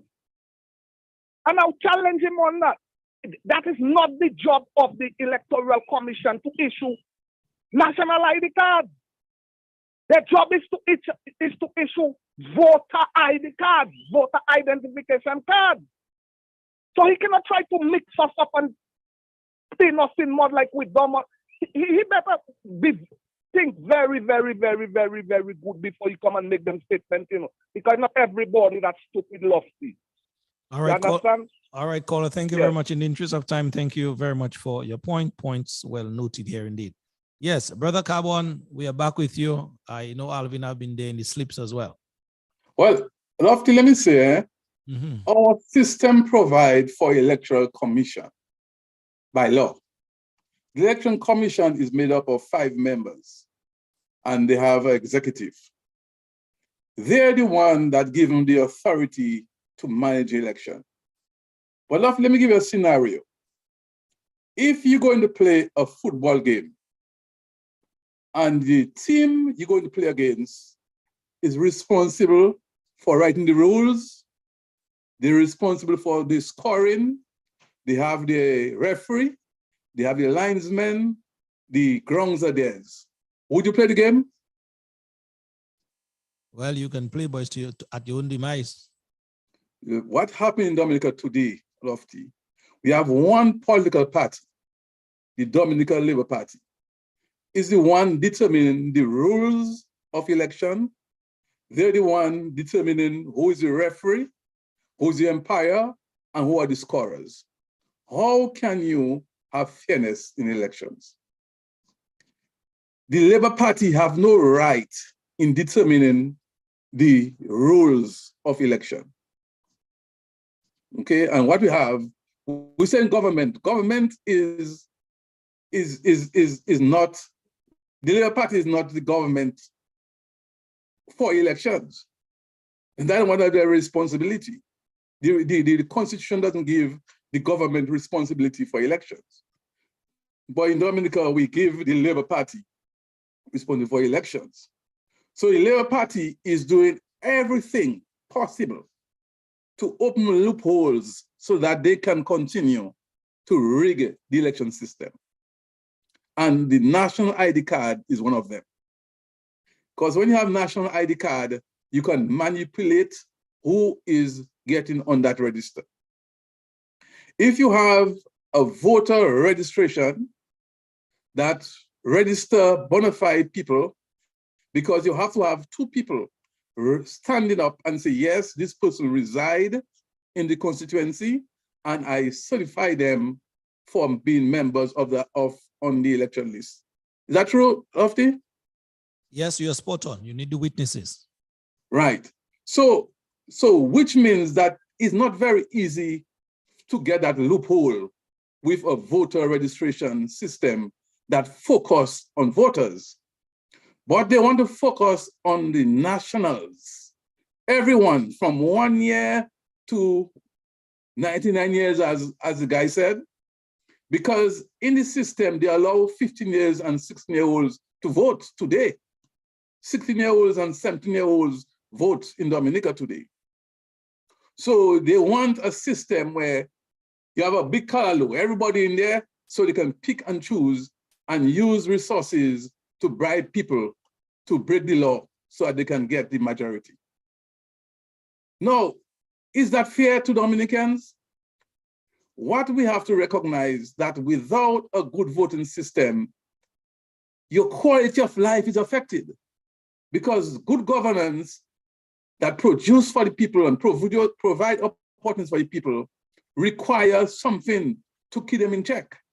And the only thing we have is the vote. So if I know I can't be checked, then if you know that in football there are no referee, you can kick somebody, you can hold the ball, carry the ball in the goal. But the vote is our rules. The people power is the vote. And when you can manipulate the voting system, the people have no power. Yes, indeed. Alvin, I know you have been there waiting for a little while. You're on mute.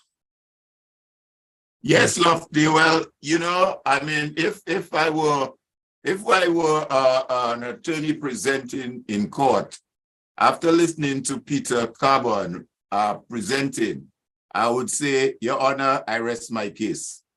There's no more to say, because, you know, this learned gentleman, Peter, has presented this and made those comments so succinctly, so clear, that the average ordinary Joe Blow, as we sometimes refer to, understand what's going on, okay? And that is why I'm so happy that Peter was able to come on board this evening and join the conversation. And I really hope that that is going to be just not the first, because we all have to lend our voices to this conversation. You heard the caller who called and raised the comments that he raised, which in my view were absurd to be, okay? But he is listening. He is one of the enablers that have us where we are today. But he makes his time to just not listen, but to call in. And that's why I'm saying we all have to be engaged in that conversation. So I think Peter has put it quite clearly. I think one of the points I would like to make, quite apart from distincting between the national ID and a voter's ID, which our caller Bob Marley has so rightly put, and the caller before him. The commission, the role of the commission is so clear. The commission, the Electoral Commission, is the only body under the Constitution that is mandated by law. And I'm not saying by law in terms of a legislative piece of legislation, you know, meaning that something goes to Dominica. The Constitution, there's nothing else above the Constitution, Lofty. Nothing else. No law comes above the Constitution. The Constitution stipulates clearly who is responsible for elections.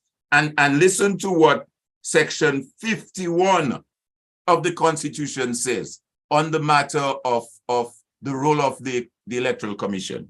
Pursuant to Section 51 of the Constitution, the Commission shall review and make comments on any proposed bill and every proposed regulation or other instrument relating to the registration of electors that is referred to it.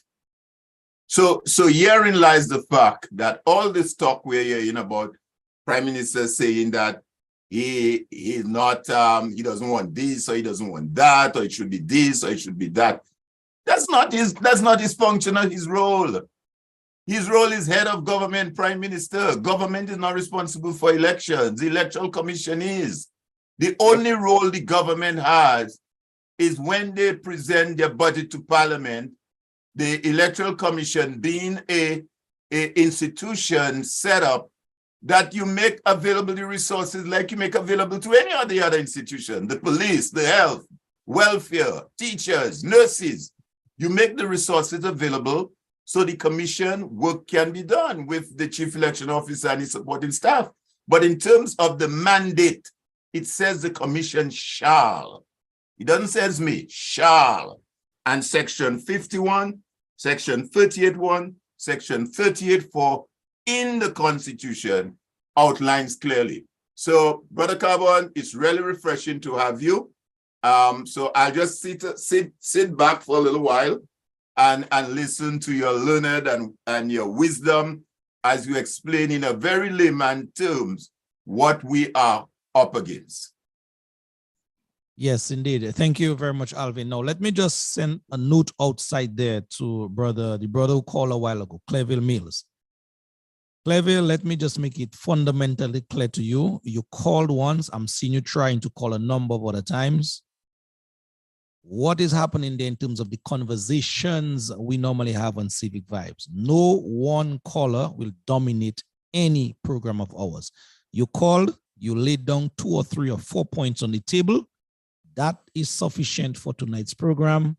Please feel free to call back next week or subsequent program. But for tonight, we had enough of you. So please don't try to call back to sort of use up and burn up the time, basically just regurgitating the same thing over and over. Your point is made. The gentlemen here have basically dissected it, and we are moving on from this. So I hope you get that point very, very clear.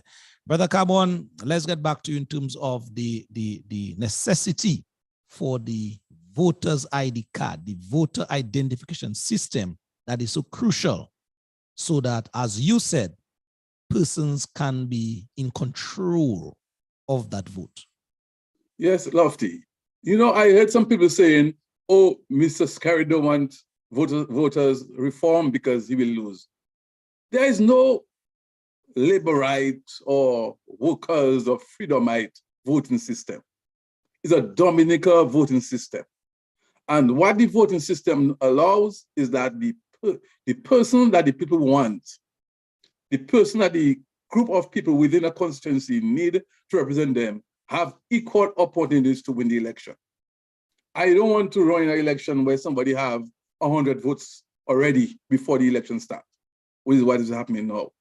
You want the people to decide. No, after we had, over the last, I would say 20 years, we have some real damaging behavior that has really crippled our country. One is the continuous campaign by the government ministers. You know, when you get elected in parliament, you're a politician. When you get a job, a full-time job paid by the taxpayers to govern the country, you're managing the lives of the people. And each and every individual within the country expect equal treatment from the government. And over the last 20 years, we have seen that deteriorate very, very quickly. No, some people doesn't already see the negative effects, but there is serious negative effects on the ability of the country to produce and to provide for the people. Because if you have a cricket team and your fastest bowler, your best wicketkeeper, your best batsman is left out because the captain don't like them, your team already started with disadvantage. And this is what happened in Dominica in the last 20 years. The best technicians we have, the best professionals we have are not given the opportunity to perform. And those who get into office, they have to be watching their back, watching what they say, and cannot operate freely. This has serious negative effect on Dominica. And we might not see it now, we might not see it overnight, But in the next few years, we're going to see a country, maybe worse than Haiti, because I figure we're on the path to Haiti. I can see everything. Dominica is not creating anything. We're not producing anything. We're just there going through the motion. And more people have less to live. And this is as a result of continuous politicking. When I was a minister, I experienced a minister, I had no time for politics. My job was to listen to what the people say and think of programs that would implement to make life better for the people. You had no time, Peter, for partisan politics because you were. Well, I say I don't have to for politics. When the election was called, 3 months or so, I know I'd go on campaign. Okay. But my day-to-day activities never included politics because you have no time. True. You have a responsibility there. You're given a responsibility to people. You're being paid full-time to make their life better. That is your job. And we can see over the years that job is not being done. You have a Minister of Agriculture. I can give you my experience after David. Let's see if we can take a call, Brother Carbon, before you give us that David experience. Caller, yes, good evening to you. You're right on the program. Yes, good evening to you, Mr. Duran. Good evening, sir. To your guests. I just want to make a quick point with regards to the whole reform. I think what we need to do is to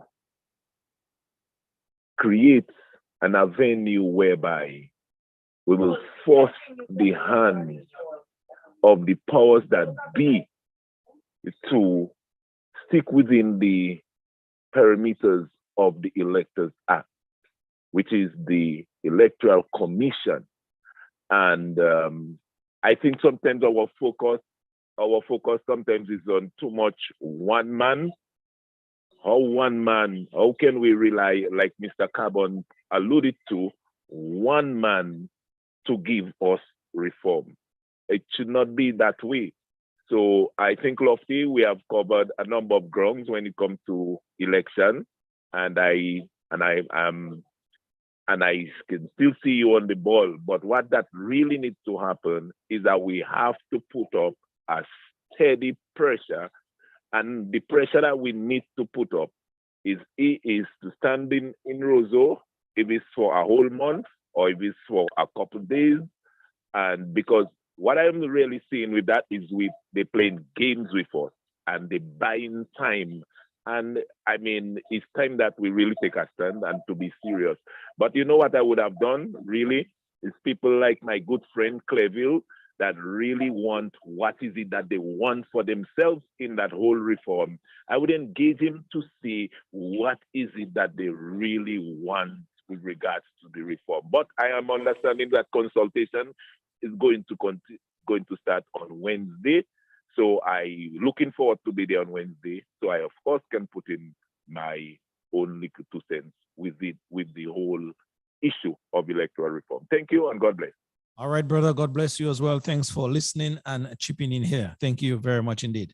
Yes, Carbon, you were talking about an experience. Yes, that's an experience. Lofty, I have been involved in agriculture a long time ago. After Hurricane David, I was part of the field staff in terms of rehabilitating our agriculture. And there was a totally different approach. We had rehabilitation of the bananas, the plantains, the coconut industry. We had a rehab coconut industry. We had a replanting scheme for fruit tree crop. Everything was done based on the work to be done in the field. And of the Dominicans, maybe a lot of Dominicans don't know that, but a lot of them remember that farmers tripled their income after Hurricane David. It was an important that the government took and invest in the agricultural sector. And the farmers that used to make $1,000 end up making $3,000. Those are making people just expand their productivity and their income. Now we had a hurricane. We had the experience of Hurricane Maria, and Lofty, I came to Dominica after Maria, maybe a year after Maria, coconut I planted now is bearing. Yet the country never put a program in place to rehab our coconut industry. Now, you think of the value of coconut now in the international market. And Dominica used to be one of the biggest producers of coconuts in the region. Today, we can't benefit from a coconut industry. Why? Because people know that they can stay in office without having to go to the people to get their votes. That's the only reason why, you know? So, yeah, when it comes to the education on education reform, first thing, I don't believe that we needed Mr. Byron to help us formulate our reform. Dominicans look like all of us go dumb over the last 20 years. Dominicans can't do anything for themselves again. We must get somebody from our side, pay them big money to do it. It could be lawyers, it could be anything we have to do in Dominica today. We have to find somebody from somewhere to do it. Even managing our money, somebody is managing it. We can't manage our own money. So something definitely went wrong with our people. But Lofty, when it comes to the education program on the reform, the commission must get up from their chair seats and go out and educate the people. It should not be a partisan. The political parties can do their thing. I'm not saying they can't do it. We're a free country. Labour Party can have their reform education, United Workers Party, Freedom Party, whatever. But the commission should be the one going out there, presenting the ideas to the people and formulating their own understanding of what is needed and presenting it to the parliament. I think that's what we fight for. Not government can run, government or Labour parties participating in elections. They can't even determine the rules of election. Yes, indeed. Folks, it is already what? 2 minutes to 8 o'clock, so we are really, really and truly out of time. Brother Carbon, you owe us. Well, we are requesting of you a part 2 because I know there's much more in the tank to talk about that topic, voters ID card. But our time has come and basically is going slowly but surely on us here. Alvin, let me just let you chime in here and then ask Peter Carbon to no, I think you're absolutely correct.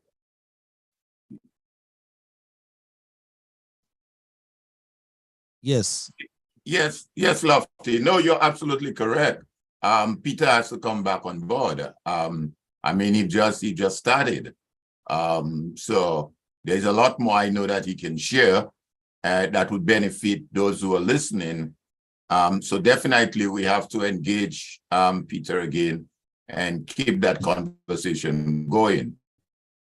But the point that he has raised so far are so relevant. I know he has not got into much details in terms of differentiating between a national ID card and a voter's ID card, which is important. But I think the areas that he have mentioned so far clearly speaks to what you know that I have repeatedly said on this program, that election has consequences.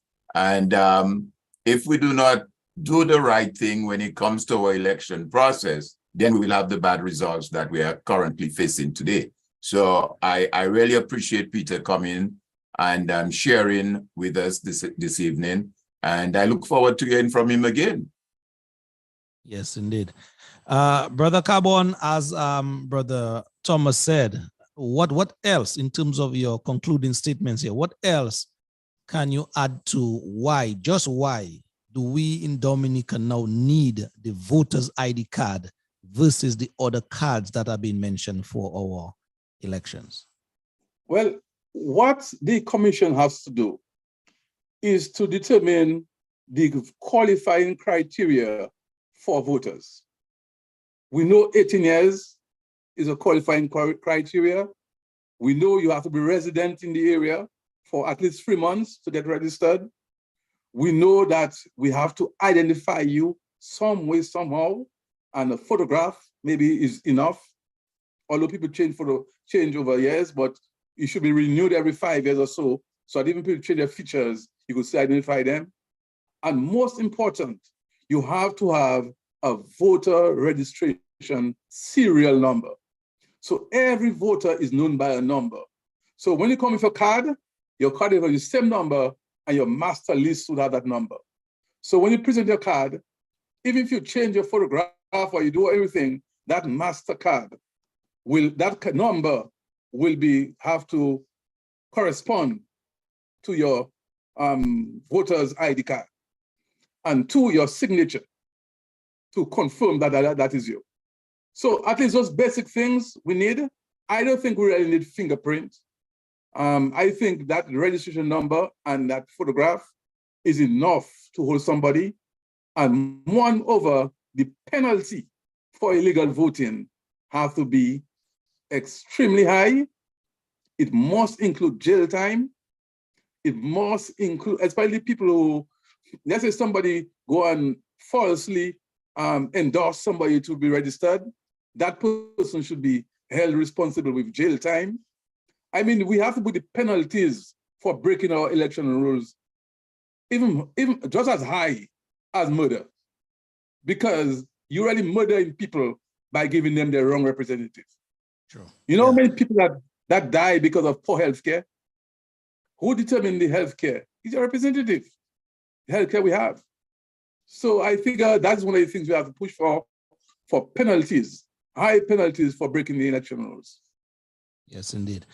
Alvin, let's see if you can run through one or two of the comments on the live feed. I'll do the first one, you'll do the second and third. Dory Drago says, organize, educate the public, put boots on the ground in various communities. Start by getting the voters list cleaned from those who have passed on. It will not be an easy road, but the longest mile starts with one step. That is a comment from Dory Drago. Anybody else on that list, Alvin?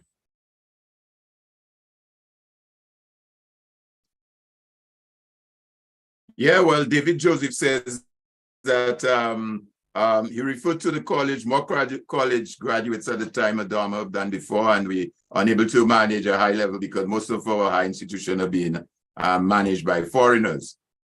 Even some of our larger companies are being managed by foreigners. We are in serious trouble in Dominica. And I think Peter alluded to that earlier, yes, that we are at a stage now where we can't even manage our own affairs. And that is because, again, of the way our elections are conducted and who we get elected to office. So it goes back to the point that I've made up time and time again, election has consequences.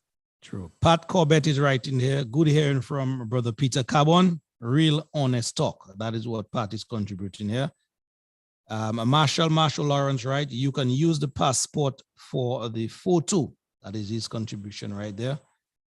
Any other comments worth mentioning, Alvin, before we bring it down to a wrap that you can see?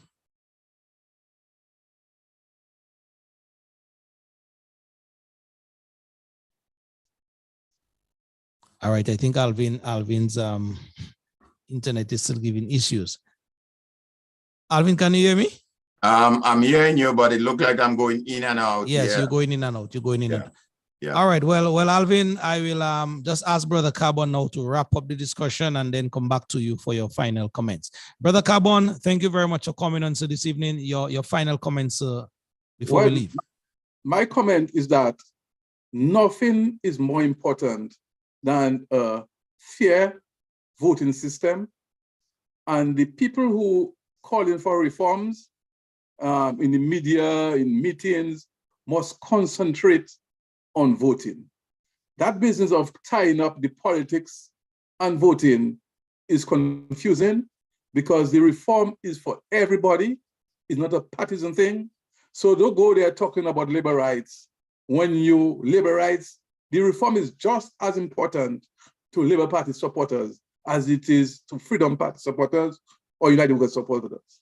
Because the labor rights that believe that they're getting something from the government, that can disappear very easily if the Labour Party realize that they don't need their vote to remain in office. Okay, so you get like $300 now and you figure, boy, I need my $300. That can disappear easily if you haven't got control of that vote, because that vote is the only thing that holding politicians to account to you. Thank you very much. Alvin, final comments? Yes, well, just the last comment I would make is that I see one of our folks there, Omar Monel, said, I think we need to encourage elders to talk to your kids about reform. I agree. It's not just the elders, but I think the conversation has to continue. It's not a conversation that should go away. Our electoral process is a major aspect of our democracy conversation until we can bring about some sort of reform in Dominica.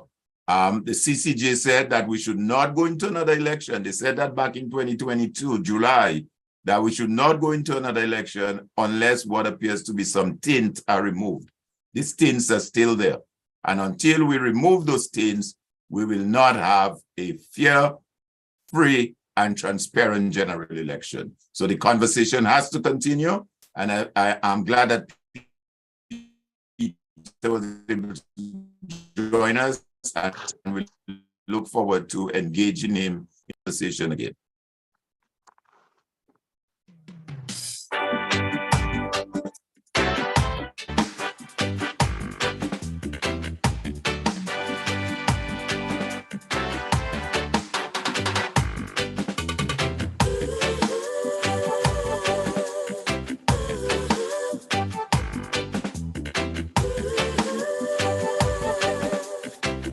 All right, Dominica, that is it.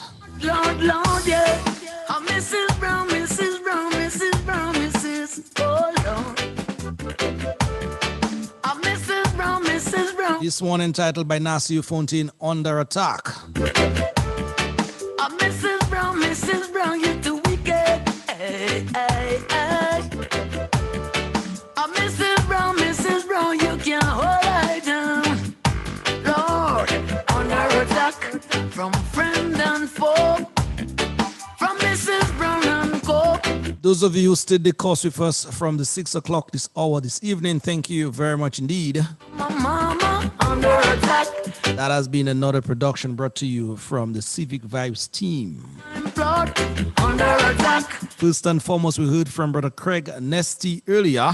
Lord, Lord, Lord, Lord, Lord. I read the role of the NTRC in the Commonwealth of Dominica. Much food for thought there by Brother Nesty. Walk right over there, though. Now Mrs. Brown, them a frown. I call that goose is gone. Again, one of the final points that he raised The war. is that anybody in Dominica with a child attending school, secondary school at that,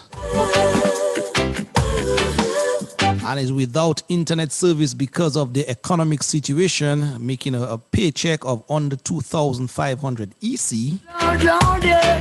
can apply to the NTRC for that internet connection. Your part of the bill is $10, he said, Brown wanna hold. and the NTRC will take care of the rest. I'm Mrs. Brown, you're too wicked. Hey, hey, hey. I'm Mrs. Brown, wanna. And just concluded that all-important conversation on just why the need for voters ID card in Dominica with Brother Peter Carbon. Them up a bigger time plot under attack. Lord, firing from her hoods. A man who had been there, done that, and still doing. Under attack from friend and foe. From Mrs. Dominicans, at the end of the day, it belongs to all of us, and all of us have a stake in Dominica's future. Lord, And so, yes, although we may be under attack at this time, figuratively speaking, that is, I tell you them to weep. it's all of us uniting as one people that will do the trick. Let's unite, Dominicans, let's unite. Look, Mrs. Brown, them a plot. So until then, it is 10 past 8 in Dominica and our region. How them a force. Yours truly, Loftus Dura and Alvin Thomas saying bye-bye. We love you. Let them a threaten. See you next week, same time, same place. Just a fly well high. She make up. Brother Alvin Thomas and crew will be at the controls next week, as it were. As yours truly will not be in Dominica physically, that is. Under attack, Lord. Dominicans, thank you very much. Thank you indeed for your eyes and ears. Under attack, from Heckle and Jekyll. Them have a bigger time plot. Under attack, Lord. I'm firing from on both sides track. Lord, Lord, Lord, Lord, Lord, hey. Oh yeah. Mrs. Brown with the wicked, yeah. Lord, oh Lord, give me the bucket now. Lord, I got to reload. That no offense, but that's my self-defense. Give me the bucket now. Lord, I got to reload now. Oh yes, that no offense, I got a self-defense. I Mrs. Brown, you fail. Or I stay a trail fan. Wicked off the burn. How can you ever try to think of all I